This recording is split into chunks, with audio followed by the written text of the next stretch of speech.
સમાચાર મળી રહ્યા છે કે જ્યાં મહાકુંભને લઈને રાજ્ય સરકાર દ્વારા જે બસ શરૂ કરવામાં આવી હતી તેને સારો પ્રતિસાદ મળી રહ્યો છે। મહાકુંભ માટે અમદાવાદથી ઉપડતી નવી બસ માટે 75% બુકિંગ થયું છે। રાજ્યમાં નવી 6 બસ પ્રતિદિન ચલાવવાનો રાજ્ય સરકારે નિર્ણય લીધો છે। અન્ય શહેરોમાંથી શરૂ કરાયેલી બસ માટે અત્યાર સુધી 37% બુકિંગ। હજુ પણ લોકો સતત જીએસઆરટીસી નો સંપર્ક કરી રહ્યા છે। આ બસને ખૂબ અદ્ભુત પ્રતિસાદ મળી રહ્યો છે। અમારા સંવાદદાતા રોનક વર્મા વધુ વિગતે વાત કરવા જોડાયા છે। રોનક, પૂરી વિગત।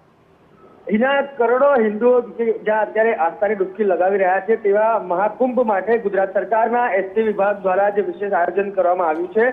અગાઉ અમદાવાદથી પ્રયાગરાજ માટે જે બસ શરૂ કરવામાં આવી હતી તેને બહોળો પ્રતિસાદ કર્યા બાદ રાજ્ય સરકારના વાહન વિભાગ તરફથી ખાસ કરીને હર્ષ સંઘવીએ જે પ્રકારે જાહેરાત કરી હતી અને રાજ્યના જુદા જુદા શહેરોમાંથી જે બસો શરૂ કરવાની વાત કરવામાં આવી હતી તેને અત્યારે બહોળો પ્રતિસાદ મળી રહ્યો છે।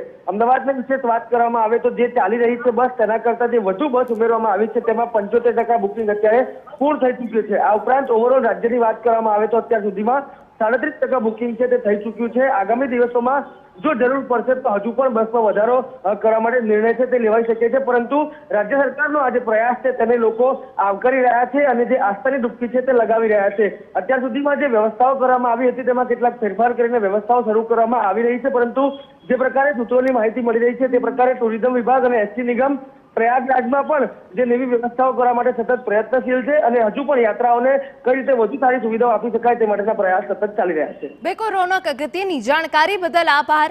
તો નવી 6 બસ પ્રતિદિન ચલાવવાનો રાજ્ય સરકાર દ્વારા નિર્ણય લેવાયો છે।